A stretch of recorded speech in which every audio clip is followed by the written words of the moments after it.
Imagina que eu sou esse boneco, certo? Então eu tô aqui e de repente tem um outro boneco. E eu sou esse boneco aqui. E eu aviso esse boneco aqui à distância. Automaticamente, antes dele entrar no meu território, eu só vou ficar ansioso, tentando antecipar o que vai acontecer. Só que quando esse outro inimigo entra no meu território, o primeiro mecanismo que eu vou fazer é utilizar da minha voz. Então eu vou gritar, vou falar alto para intimidar o inimigo. Então esse mecanismo é um mecanismo de ativação dos pulmões. Então eu vou ativar os pulmões, então eu vou ativar a minha parte respiratória para conseguir intimidar o inimigo. Então eu preciso falar alto, gritar para intimidar o inimigo, mediante uma situação que eu estou me sentindo ameaçado.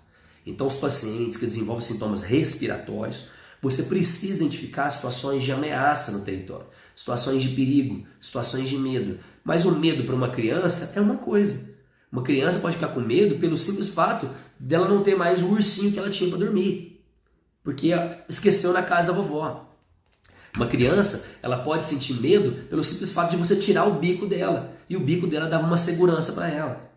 Uma criança, ela pode sentir medo devido a várias situações. O simples fato de você colocar ela na creche e sair para trabalhar, e ela não ter a mamãe ali do lado. Porque a mamãe, para ela, e o papai é quem protege o filhote. Então, se ela se sente desprotegida com pessoas estranhas, ela pode ter sintoma respiratório. Esse é um dos motivos pelo qual a maioria das crianças que vão para creches, que vão para escolinhas muito jovens, elas vão apresentar sintomas respiratórios. Crianças com 6 meses na creche, 1 ano, 2 anos, 3 anos, que vão para a escolinha, elas têm a tendência de, nessa adaptação, ter sintomas respiratórios.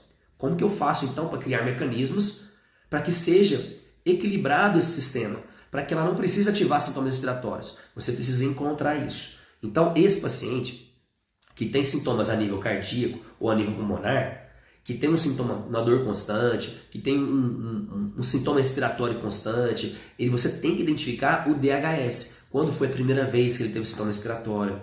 O que aconteceu com esse paciente em relação a ameaças, medos, perigos? Existem outras nuances, outros órgãos que envolvem a parte pulmonar? Sim. Os alvéolos pulmonares é outro conflito completamente diferente. As células caliciformes é outro conflito completamente diferente. O sintoma da rinite é uma coisa, sinusite é outra coisa. Você precisa entender isso para realmente encontrar o estresse específico.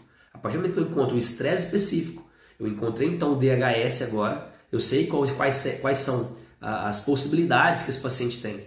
Se ele está tendo uma crise de tosse e depois disso começou a ter uma dor, eu sei que o estresse foi resolvido, ou foi parcialmente resolvido, ou o paciente está distante do estresse, que ele tem uma suspensão do conflito, ou ele está sendo modulado. Existem várias possibilidades, mas de um modo geral, o paciente está numa fase que nós chamamos de epicrise. Ele está drenando os líquidos. Primeiro ele vive o estresse, ativa a parte respiratória, normalmente, dependendo do tecido, né? Se for os alvéolos pulmonares, ele aumenta a função para respirar melhor. Se for os brônquios, ele vai alargar para conseguir estocar mais ar, para ele gritar, para ele aumentar o volume, para ele conseguir gritar.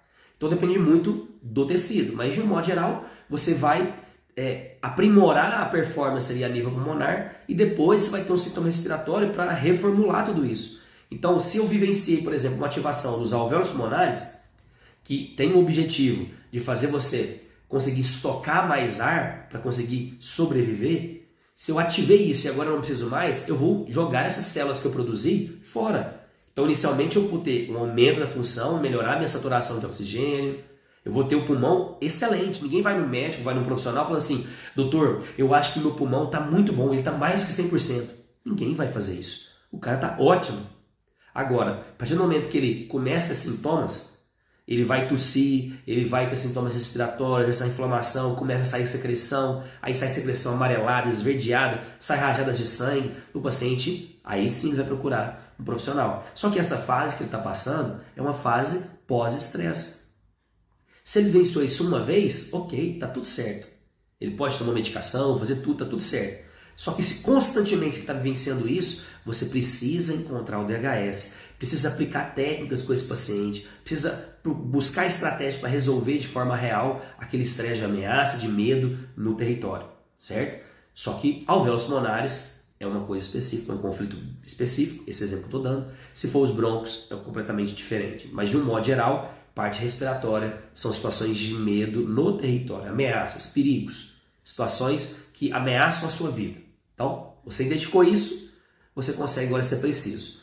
E aí, se você está lá com o seu paciente, ele tem aqui o diafragma respiratório e o pulmão, e você identificou que o sintoma dele é do pulmão, você vai procurar o DHS do pulmão. Se o sintoma é do músculo da respiração, o diafragma, o conflito é completamente diferente. Se você ficar dando informação do diafragma, não vai encontrar nada. Você não vai chegar a lugar nenhum. Se você conseguir encontrar o DHS do pulmão, que é o caso desse paciente, aí sim você vai gerar resultados.